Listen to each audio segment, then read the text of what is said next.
Mike Bartica here, and we're continuing our review of Isom #1, the first offering from Eric July's Rippaverse, a 96-page full-color comic, and we're going to be looking at pages 8 to 11 today, and maybe looking back at some of the earlier pages. 8 to 11, we get introduced to a couple of new characters. We've got Yaira, who is the female lead of the book, and then you've got the Alpha Corps, a supporting character team, who is in opposition to Yaira. And let's dive right into how she's introduced. We start off, and our position takes us to somewhere we would not want to be, which is kind of cute. It's not exactly helpful in placing where we are, but, you know, it kind of sets the mood for the scene. There's a character who's complaining about being followed and then throwing one of the followers into a car and then punching another of the people following. Now, it is not clear, even though there is a call it in right here, it's not clear that these two gentlemen are police officers. We don't actually know who these two people are. They might be police, they might be private detectives, they might be government operatives, they might be villains of some sort, or you know, carjackers or something like that. I don't know. Well, they're following, you know, Yaira, so there wouldn't be a carjacker, but somebody with nefarious intent. We have really no idea who these two people are, just FYI. We do know who these cops are because they are in uniform, and saying, hold or we'll shoot, and then she says, I know you will, and bang, right in the head. I love this panel, because this panel kind of sets the stage for the kind of comic book violence you're going to see in this book.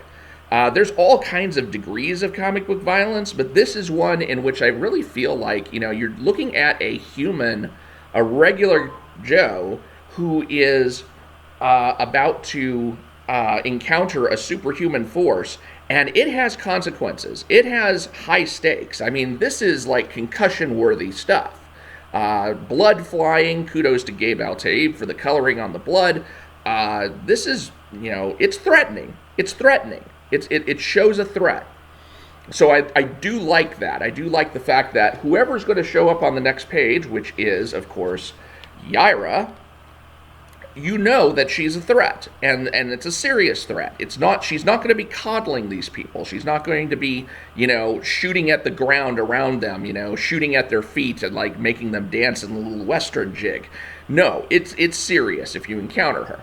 So I do like that. The next thing we get into is once she's introduced herself, and has been introduced with this font that I like quite a bit, then we get right into a fight. Now, one of the things that I've noticed here is that it's a quiet fight, meaning that there's no sound effects and there's no talking.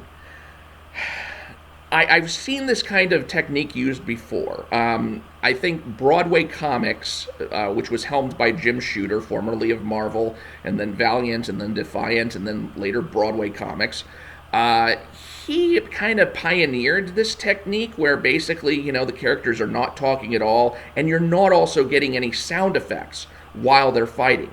And I never liked it when it was being done in Broadway Comics. And the reason being is that when you're trying to read something and you're having an immersive experience, the more senses of the reader that you can engage, the better. Now, obviously, some senses are off the table. You're not going to be, you know, smell and taste and that kind of stuff. But sight and sound are both very important if you're trying to grab the reader's attention. If you're in the middle of a fight and you don't hear anything, that's almost like half of your world's just been cut off from you. And of course, you know, maybe depending on whether you've ever been in a real-life fight or not, maybe that actually seems more realistic, because I have heard of cases where people basically say, okay, well, I got into the fight and then it was like, you know, everything narrowed down to a tunnel and I couldn't even really hear anything anymore. But most people really haven't had that experience.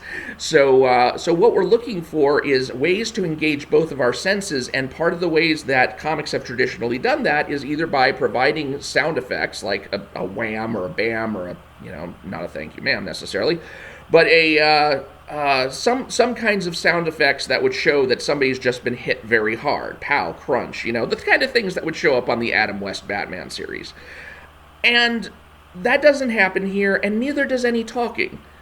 Not even, like, slight clipped sentence kind of talking, like,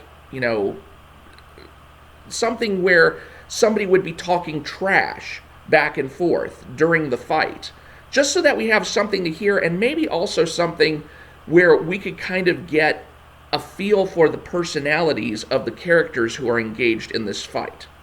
So yeah, I mean, there's nothing wrong with the sequence. I mean, the sequence of actions, everything's following from one panel to the other very clearly. So I do like that, because you do see fight sequences sometimes where, and I think you might actually see one later in this book, where you go from panel to panel and you're like, wait a minute, that doesn't look right considering the positioning. No, everything happens very well and very well structured in this panel to panel sequence. And continuing on to the next page, where we see the Alpha Corps presented in all their glory, but you also see the main guy of the Alpha Corps flying in to rescue this woman. And one thing that isn't really clear is the fact that when Yaira is looking away from this woman, she's actually looking toward this guy who's flying in to save her. That's not terribly clear in these panels, so I think that probably could have been done a little bit better. Another thing that could have been done a little bit better is the introduction of the Alpha Corps into this fight. Because what you've got here is you've got Yaira diving at the police officers, and then all of a sudden you've got a guy in a motorcycle helmet punching her. Where did this guy come from? And at first I thought this was one of the two police officers, and then I had to realize, because of the different hat, basically, because these guys have regular hats, this guy has a motorcycle helmet, that this was somebody else entirely. And it's only because I've seen promo pictures of the Alpha Corps before that I knew that this was one of the Alpha Corps sweeping in. So this guy, who turns out to be a guy named Braxwell, has swept in to defend the police officers from Yaira and punches her, and then she does kind of a flip in the air and comes and kicks him. He goes flying off. Now this woman, whose name is Ingrid Valdez, she comes in and tries to punch at Yaira. Well, first she grabs Yaira with a whip, and then, or some sort of energy whip, and then she tries to punch Yaira. Yaira ducks it, blasts her from behind, and then the sequence goes back to this page where Yaira then turns to see that this guy is swooping in to catch Ingrid Valdez, and that guy's name is Brian Solari. And you see them introduced here in the same font that Yaira was introduced on pages before. Let's talk about this introductory text for a second, because while Alpha Corps is introduced as a team here, they have already shown up in their individual capacities in the previous 3 pages. And I think that had they been introduced at those particular times, it would have been much more interesting. So you've got Yaira introduced at this particular time, and then now she's diving in, and she's about to, mess with some random cops. How about when Braxwell enters the scene, you have the text Braxwell, or up here, Braxwell, something like that. So that the scene, I would think this needs to be better structured anyway to show that he's defending the cops, but you could have Braxwell's name in here to show, or even over here, Braxwell or something. I would put it here in the first panel, because you want to know right then and there that a new player has entered the game. So Braxwell's name would go here. Here's the whip coming from below, and since we have our first full view of Ingrid Valdez, then that's where I'd put her name and introduction. And then finally here, I might actually, I'd probably put the Brian Solari here. Oh, by the way, Brian Solari, like powered by the sun. Let's bit on the nose there. To have him be introduced here, and then just have them introduced as the Alpha Corps altogether. I also think that the last bit of dialogue where Yaira says, "You have friends now," is it clear who she's talking to? Brian Solari is the guy in the center, and he's the guy who responds to her, but, do you think she could kind of call him out by name, saying, "Brian, you have friends now." And then he says, "We figured it was you. You were told not to come back." And that's told in just kind of dead lettering. It's not even sounding like a threat. I would have broken this bubble off, or broken that second line off into another bubble and had it all bolded. You were told not to come back. So last part, let's see. And talking about these introductory texts, why is it that back on page 7 we didn't get one of those? How come we didn't have Avery Silman right here? You know, because we haven't been given his last name. We haven't been given the fact that he used to be called Isom when he was a hero. Why can't we have introductory text saying Avery Silman on this page? I definitely would have put that in. That would have been more of a standard thing. And it would have made up for the fact that this is no longer the splash page of the book, which is something that I referred to in the previous video. There's little other things. I noticed that in this case we've got, when the 3 cops are here aiming their guns up, we have a shadow of Yaira on the ground. I'm curious to know if that's actually an accurate shadow size. I'm trying to kind of like visualize it in my head. It's the kind of thing that, you know, if I had an unlimited budget, I would love to take a friend of mine out, hoist him up in the air with a crane and say, okay, let's take a look at your shadow and see if it actually comes out to be that size, or would it be, you know, like a little bit larger, or would it be a little bit smaller? I mean, exactly what would that look like? I mean, kudos to Cliff Richards if he managed to get this right, but I'm just looking at that saying, oh, you know, I didn't really notice it before because, you know, I was a little bit drawn in with the action.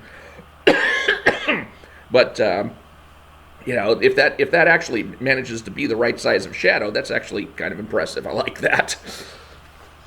Other than that, the scene abruptly ends, and so we don't get any further than that, and the reason being is that in the next scene we're going to see what's happening with Avery Silman at this exact time. So apparently the fight between Yaira and the Alpha Corps is going on at the same time as Avery Silman is making his rendezvous with some of his old friend Darren's crew, and then I assume there's going to be some brouhaha between Avery and Yaira perhaps after that, or Avery and the Alpha Corps, or all 3 of them, who knows. But we can already see kind of the beginnings of a big brouhaha coming, and the tension is ramping up. So altogether, I would say that the best thing about these 4 pages is how the fight sequencing is very logical from panel to panel. You get a lot of very logical flow, and good introduction for Yaira, semi-good introduction for the Alpha Corps. Again, I would have put their names with the previous panels in which they were individually introduced, and I would have given a little more prominence to Brian Solari's entrance, and definitely to Braxwell's entrance, considering that he's defending the police, and it could have been shown from a different perspective that he was doing that. So altogether, not a bad sequence of panels. I will be curious to find out if we ever learn whether these guys were cops or not. Could be that they were plainclothes assigned to follow her, or it could be that, you know, they were a couple of guys following to, you know, try and mug her for her wallet, or do something else. Who knows? So yeah, that's it. That's it for now. And I'm Mike Partika. Thank you for watching this commentary. Please do subscribe if you haven't already, so you can catch the next commentary, and I will talk to you later.